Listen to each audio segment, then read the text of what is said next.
A very good afternoon. It's the 2nd of March 2023. Welcome to the lunchtime news here on TV1. For the Newsfirst team, I'm Srilankanbeauty. Before we take a look at the stories that we've got for you this afternoon in detail, let's take a look at the headlines. Cabinet paper to award salaries to public sector employees who submitted nominations for the local government election. Harsha De Silva to return as the chair of the Public Finance Committee. PAFRL wants Speaker to intervene to release funds for the local government election. President issues instructions to digitize investment information.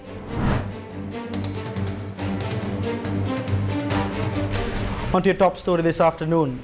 China says it will work with relevant countries and international financial institutions to jointly play a positive role in helping Sri Lanka navigate its current situation, ease its debt burden, and achieve sustainable development. The Chinese Foreign Ministry spokesperson Mao Ning on Tuesday said the Export-Import Bank of China provided a financing support document to the Ministry of Finance, Economic Stabilization and National Policies of Sri Lanka, saying the bank is going to provide an extension on the debt service due in 2022 and 2023 to help relieve Sri Lanka's short-term debt repayment pressure. She also said the bank noted that it will support Sri Lanka in its loan application to the IMF and continuously call on commercial creditors to provide debt treatment in an equally comparable manner and encourage multilateral creditors to do their utmost to make corresponding contributions. She noted that China's action fully demonstrates its sincerity and efforts to support Sri Lanka in achieving debt sustainability. Meanwhile, Sri Lanka's Election Commission will meet on Friday to discuss matters related to the local government election. Chairman of the Election Commission, Attorney Nimal Puncheheva, said a special discussion was held yesterday between the district returning officers and the Commission on the issues that have arisen with regard to the local government election. During the meeting, which was held via Zoom, returning officers explained the issues in engaging in election activities due to the lack of funds. Returning officers had apprised the Commission of the numerous issues that have arisen as a result of the postponement of the local government election. Meanwhile, PAFRL has requested Speaker Mahinda Abeyewardene to take steps to release the funds allocated for the local government elections by the budget to the relevant institutions. In a letter to the Speaker of Parliament, the People's Action for Free and Fair Elections says that the intervention of Parliament is required to protect the honour and respect that the people have towards the Parliament. It added that the Finance Minister, as a single individual acting above the power of Parliament in matters related to the mandate of the country, can be termed as insulting the supremacy of the Parliament. If the local government election continues to be delayed, a cabinet paper will be presented to the Cabinet of Ministers to provide salaries to the state sector employees who are currently on no-pay leave after having submitted nominations to contest the poll. State Minister of Provincial Councils and Local Government, Janaka Wakumra, said, based on the outcome of the meeting, they ought to take the necessary future steps. Accordingly, if the local government election is delayed indefinitely or delayed by a few months, a proposal will be put forward to the Cabinet of Ministers to pay salaries to the state sector employees who have already submitted their nomination upon considering the inconveniences they may face. The State Minister said that over 3,000 public sector employees have submitted their nominations to contest the local government election. The Samagi Jana Balawege claims that the President is trying to undermine the power of the Parliament. A member of the American Congress had issued a statement urging the Sri Lankan government to listen to the people's voice. This is a huge blow to the government. What would happen if they ignore this situation? In that case, we may be at risk of not receiving any international aid in the future. We don't know if the government is aware of this situation. However, We met with the Speaker to discuss about this matter. It is the Parliament that has the power over all public finances. Therefore, it is clear that the officials are abusing this power according to the needs and wants of the President. The President is trying to undermine powers vested on the Parliament. The President is not releasing funds to conduct the local government election, and this is bypassing the monetary power vested upon the Parliament, and this is the best example that can be given. Minister of Power and Energy Kanchana Wijesekara has called for a report from the chairman of the Ceylon Electricity Board regarding the attendance of CEB officials and the continuation of services. Taking to Twitter, the minister says the measure was taken in view of the one-day token strike carried out by employees yesterday. Minister Wijesekara says 75% of the employees at CPC and CPSTL had reported to work on Wednesday. He said while there were attempts by trade unions to force employees to go on medical leave and delay the distribution of fuel, 80% of the scheduled deliveries were completed by 6 p.m. Meanwhile, the Electricity Users Association says the prices of energy products in the country can be reduced as prices of crude oil and coal in the global market have reduced. The following views were expressed at a press briefing today. They can give diesel for 200 rupees. They can give petrol for 250 rupees. A metric ton of coal can be bought for $179. Stop the fraud, we urge the cabinet. If the price of coal can be reduced, the price of a unit can be reduced by 10 rupees.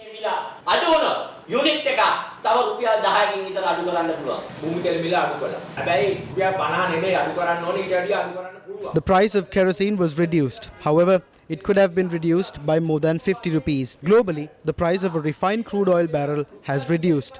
The price of petrol and diesel can be reduced by 100 rupees. Why are they doing it? They are allowing the IOC to earn whopping profits. At a time when they are earning massive profits, they can get commissions for these filling stations.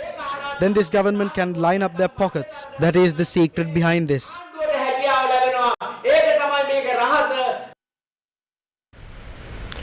Meanwhile, protests took place on Wednesday against delaying the local government election and the revised electricity tariff.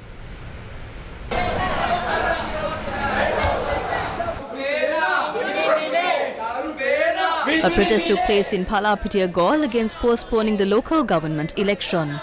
The protest march commenced from the Dangedara road and proceeded to Palapitiya.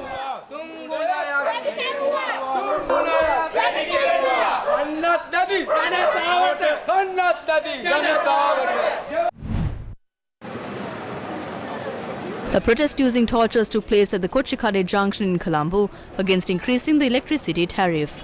The protest was organized by the Gaul-faced protesters.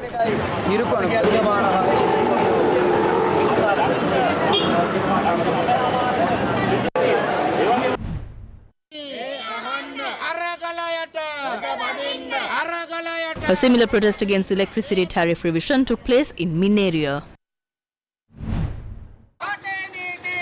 The Jatika Jana Balavegi organized this protest march.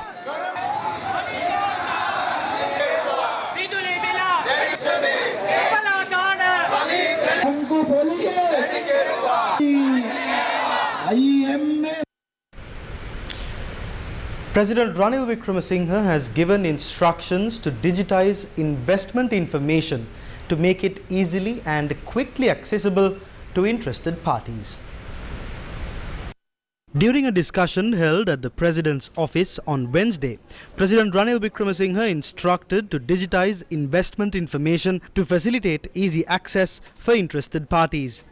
The purpose of this discussion was to review the progress of implementing the 2023 budget proposals for investment promotion and the efficient use of land. The purpose of the move is to encourage and promote investment opportunities in Sri Lanka, allowing investors to identify new investment prospects with ease.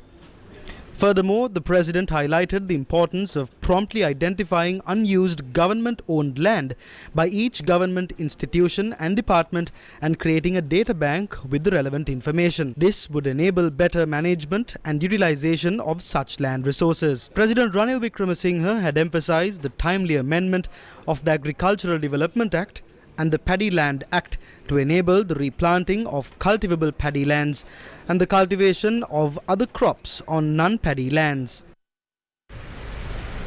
Samagi Jana Balawegaya will re-nominate MP Dr. Harsha De Silva as the chair of the Parliamentary Committee on Public Finance. Chief Opposition Whip Lakshman Kiriyala said that this proposal was presented to the party leaders during the Committee on Parliament Business yesterday. It is said that all parties have agreed to nominate Dr. Harsha De Silva to this post. SJB MP Mayantha Dissanayake was previously elected as chair of the Committee on Public Finance based on a proposal made by the ruling party and later resigned from the post. In more local news, the first group of Chinese tourists to arrive via direct flight to Sri Lanka following the COVID-19 pandemic reached the Katunayake airport on Wednesday night. Accordingly, 125 Chinese tourists reached Sri Lanka from Guangzhou aboard a Sri Lankan Airlines flight at 11:10 p.m. Tourism Minister Harun Fernando, State Foreign Minister Taraka Balasurya and Chinese Ambassador to Sri Lanka Kee Zeng Hong welcomed them to Sri Lanka. From the 1st of April, 9 direct flights will operate between China and Sri Lanka per week.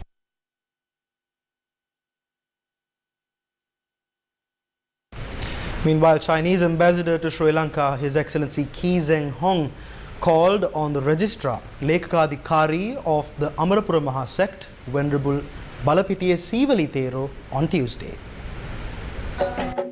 The Chinese ambassador engaged in pleasantries with Venerable Balapitiya Sivali Thero. Ambassador Kee Zeng Hong distributed essential dry ration boxes, each valued at 6,300 rupees, donated by Chinese temples to 800 families in the Kappin Valavu Temple, Balapitiya, and the Vidyaloka Pirivena, Gaul, on the last 2 days. Farmers around the country continue to face many problems owing to the lack of sufficient produce. Paddy fields in the Mahavali Sea Zone in Girandurukote are being harvested at present. Farmers here say sufficient stocks of paddy is not being harvested.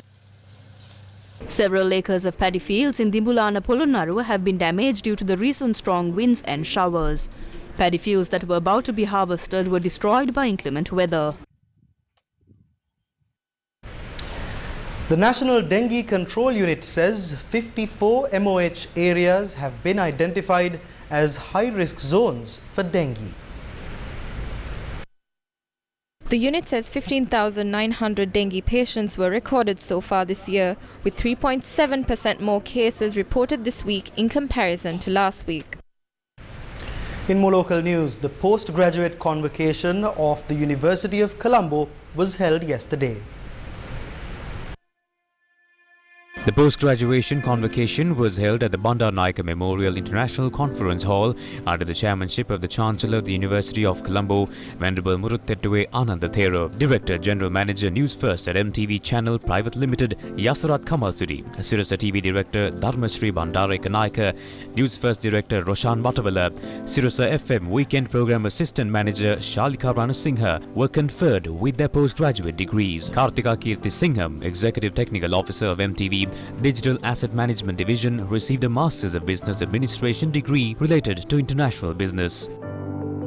M.E. Arham, news reporter of Newsfirst, also received a postgraduate diploma in journalism. Indian High Commissioner to Sri Lanka, Gopal Bagle, also attended the event. And India and Sri Lanka, I fondly always prefer to call as civilizational twins. We have been able to express this friendship in these steps that we have taken to stand with our brothers and sisters in Sri Lanka at all times, and particularly in the challenges through which the people of Sri Lanka have gone through in the past few years. From the time of Easter Sunday attack to the pandemic of COVID and to the economic challenges, India has stood with Sri Lanka solid. India is the first country to come up with financing assurance given to IMF in writing according to the format and with the specifications that IMF wanted. Our belief, ladies and gentlemen, is that by working with Sri Lanka on promoting more investment in Sri Lankan economy in the sectors of Sri Lanka's priority, which are infrastructure,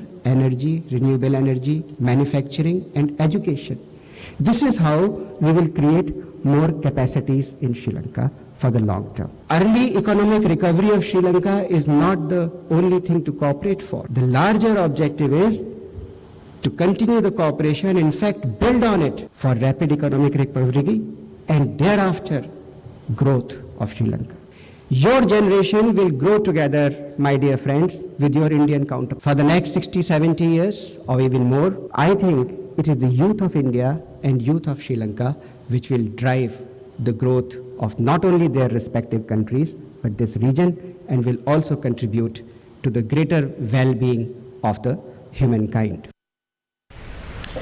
The Foreign Ministry is seeking assistance to locate a kin of a Sri Lankan who died in Lebanon.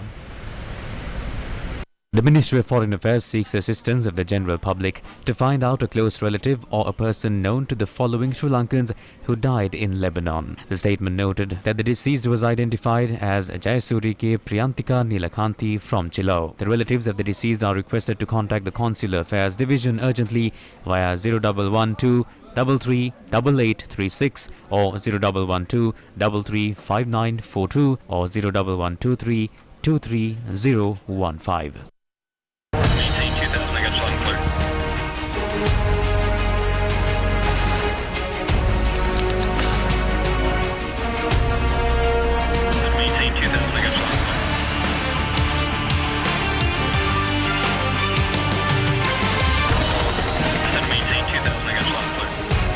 Newsfirst Tower.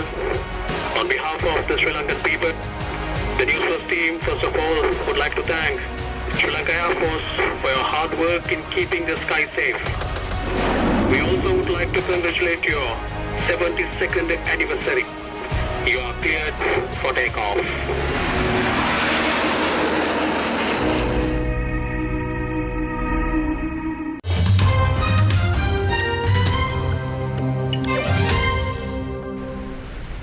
Taking a look at the latest updates from the Ukraine-Russia front, Russian officials are accusing Ukraine of drone attacks.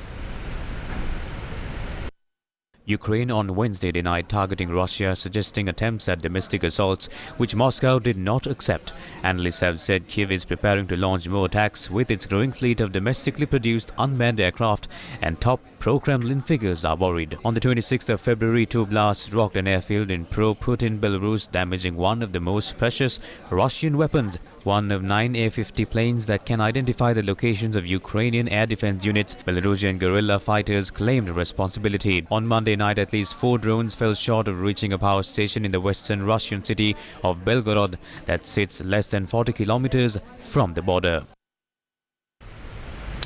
Foreign ministers from the world's biggest economies have convened in New Delhi, setting the stage for a grand test in Indian diplomacy as it attempts to navigate tensions over Russia's brutal and unprovoked invasion of Ukraine.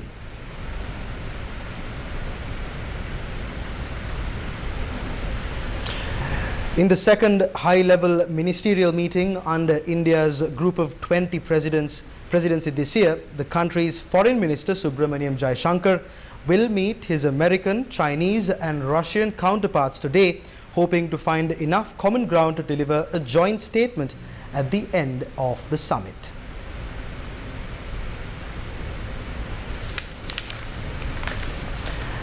In more foreign news, leaders of China and Belarus have expressed their extreme interest in a peaceful resolution in Ukraine. And that's all the news we have for you for this bulletin. Join us again for the 9 o'clock bulletin at 9 to 9. For the Newsfirst team, I've been Sanita Sena Naika. Take care and stay safe.